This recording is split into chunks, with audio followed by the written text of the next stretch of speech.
What's up, Lakers News Fan Report family?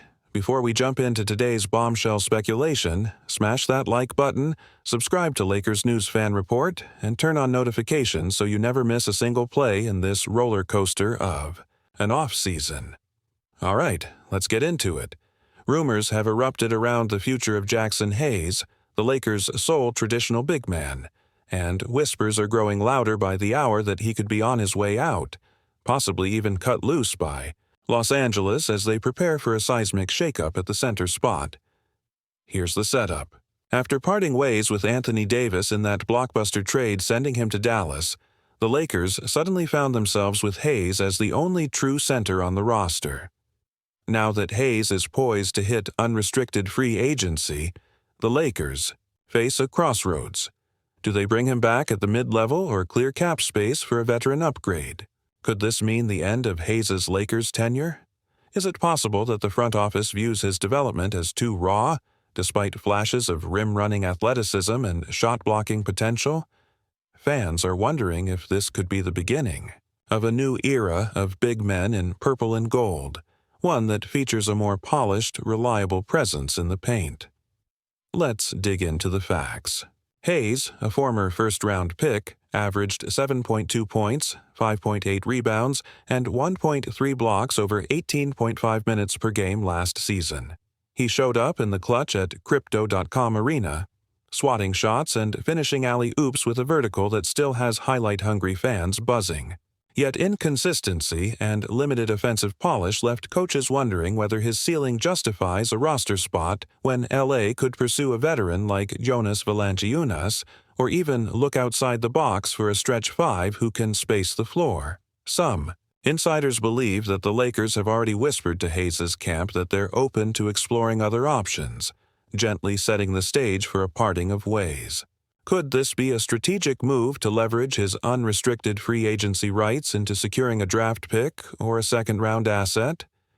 The front office, after all, is under pressure to maximize the last championship window with LeBron James and Anthony Davis leading the charge. On the flip side, the alternative scenario is that the Lakers bring Hayes back on a team-friendly deal, banking on his upside and familiarity with Coach Redick's defensive schemes. Given his mobility and shot-blocking instincts, Hayes could be molded into a Swiss Army knife defensive anchor. Imagine him using his length to switch onto guards in pick-and-roll situations while also rolling hard to the rim in transition, forcing defenses to scramble. Could this mean the Lakers eventually lean into faster small-ball lineups anchored by Hayes' elite athleticism? But the louder chatter centers on a blockbuster off-season pivot. Whispers of signing Karl Anthony Towns, or even a shock free agent swing at a name like Domantas Sabonis, leaving Hayes as the odd man out. Is it possible that LA views the center spot as too critical to leave in Hayes' unpredictable hands? Fans are wondering if the Lakers might pursue a splash signing, a proven postseason performer, to ensure stability in the paint. Off the court, Lakers faithful have been vocal on social media, with heated debates erupting across Twitter and fan forums. Some die-hard Hayes supporters point to his potential and the consistency he's shown in practice. "He's just scratching the surface," one Reddit thread proclaimed, while another insisted, "We need a veteran who knows how to win now." The dichotomy of opinion mirrors the very dilemma facing King James and Co. Do you invest in raw talent or opt for veteran reliability? Journalists have highlighted that the decision on Hayes is more than roster management. It's a message about the Lakers' vision. Keeping Hayes signals faith in youth and athleticism. Letting him go spells an all-in approach for immediate title contention, even if it means sacrificing long-term upside. Then there's the ripple effect. If Hayes departs, who steps up? Wenyen Gabriel showed defensive promise in limited spurts. But can he handle heavy minutes against elite centers? Could the Lakers prioritize a stretch big in free agency, or swing a trade for someone like Montrezl Harrell to keep the paint protected while also adding floor spacing? These strategic possibilities keep front office phones buzzing late into the night. Beyond personnel, this saga underscores a broader NBA reality. Championship teams must strike a precarious balance between future assets and present-day firepower. For a franchise with one of the league's most demanding fan bases, the margin for error is slim. Every decision undergoes microscopic scrutiny, from the Staples Center suites to the bars where Lakers chants echo nightly. As negotiations intensify, it's rumored that the Lakers will present Hayes with an ultimatum: accept a limited-term deal, or watch the front office use the cap space to chase bigger fish. Could this mean Hayes' Lakers chapter closes with a bittersweet farewell? Or will he embrace a small ball role, trusting the Lakers' culture to nurture his growth? But what do you think about all of this? Personally, as a Lakers supporter, I believe that while Hayes' athletic gifts are undeniable, the team's championship aspirations demand a more refined presence in the middle, someone who can anchor the defense and stretch the floor. I can't wait to read your thoughts in the comments below. Imagine the locker room the morning after the deadline passes. The buzz of speculation gives way to the cold reality of a new roster configuration. If Jackson Hayes is gone, the Lakers will need to plug the center void immediately. The front office has been linked to several veteran targets, names like Domantas Sabonis, Jonas Valanciunas, and even a surprise run at Brook Lopez have surfaced in whispers. Picture a scenario where Sabonis arrives. His polished post moves, lethal mid-range shooting, and relentless rebounding would instantly transform the Lakers' half-court offense. Coach Redick could orchestrate pick-and-pop actions with him at the elbow, allowing Davis to exploit his role gravity while LeBron thrives in secondary playmaking. Sabonis conveys a sense of stability and experience. His chemistry with high IQ players could gel quickly, offering a short-term boost, but at the cost of flexibility. His contract demands and age bracket might limit future maneuverability. Conversely, re-signing Hayes on a team-friendly prove-it deal would signify faith in youthful upside and athleticism. Hayes' ability to sprint the floor, patrol the glass, and crimp driving lanes with his length can't be overstated. Visualize him running the break alongside Reeves and Gabe Vincent. Flush finishing lob after lob, generating the kind of highlight reel energy that ignites Crypto.com arena. His shot-blocking chops provide a deterrent effect, forcing opponents to second-guess interior attacks. Yet, can raw athleticism evolve into a complete skill set?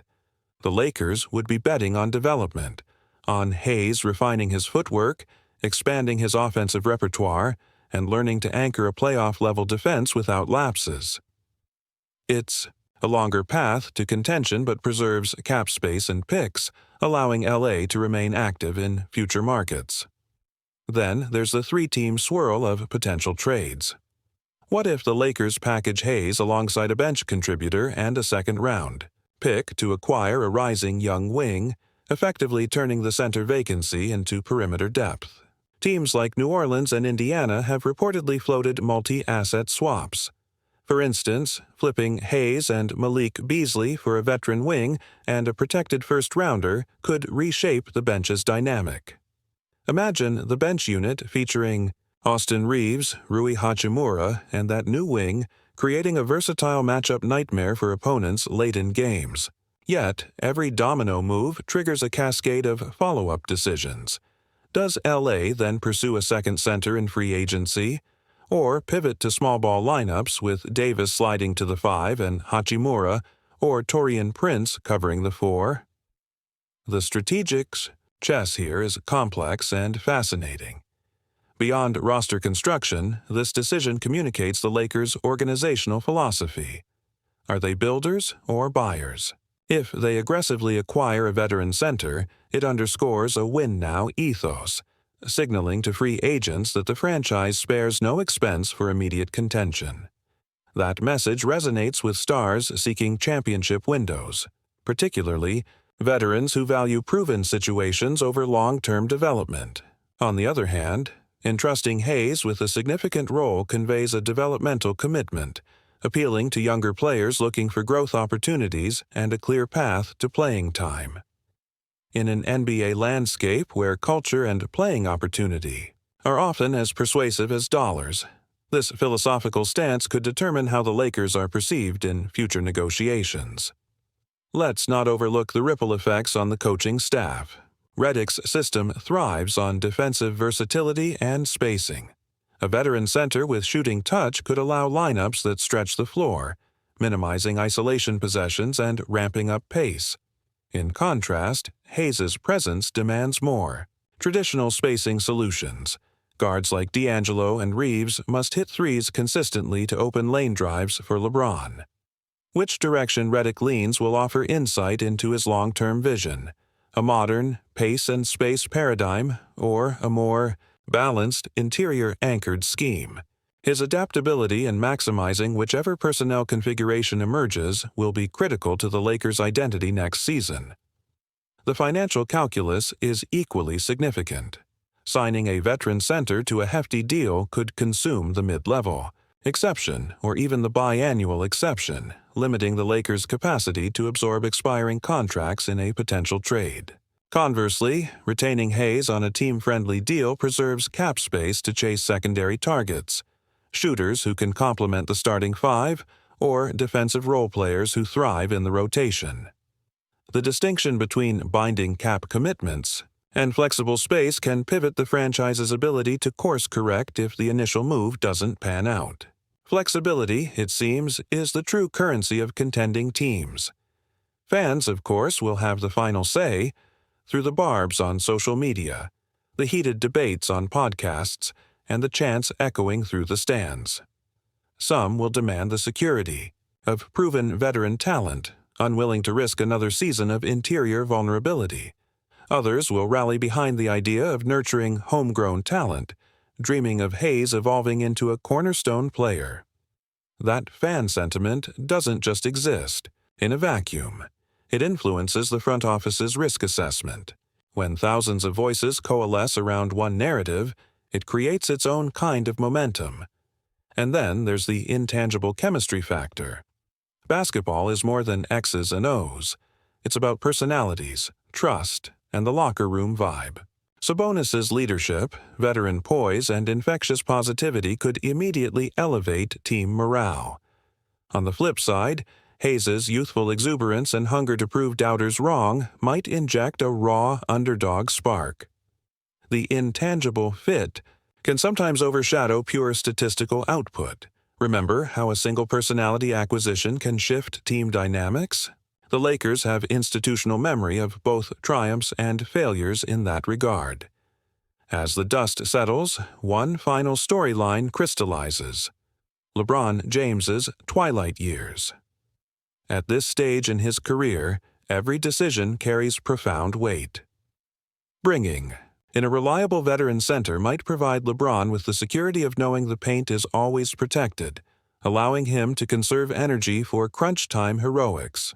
Alternatively, maintaining Hayes' athletic presence ensures LeBron's final seasons remain electrifying, with high-octane transition play and rim-running excitement. Which version of LeBron's legacy do Lakers executives prioritize? A measured, efficient closing chapter or a high-flying, all-carnival finish? Now, we arrive at the crossroads, and it's time for your voice to tip the scales. Would you rather the Lakers invest heavily in a veteran center and lock in immediate stability at the cost of future flexibility? Or do you back Jackson Hayes, betting on his untapped potential and preserving cap space for further roster moves? Personally, I lean toward securing a proven veteran to anchor the paint. This is LeBron's likely last title run, and I want every advantage locked in. But I also understand the allure of cultivating young talent. Share your verdict in the comments below, and let's shape this debate together. If you enjoyed this deep dive into the Lakers' off-season crossroads, hit that like button, subscribe to Lakers News Fan Report, and turn on notifications so you never miss another insider breakdown. This off-season drama is far from over, and we'll be right here to dissect every twist and turn as the Lakers script their next chapter of championship pursuit.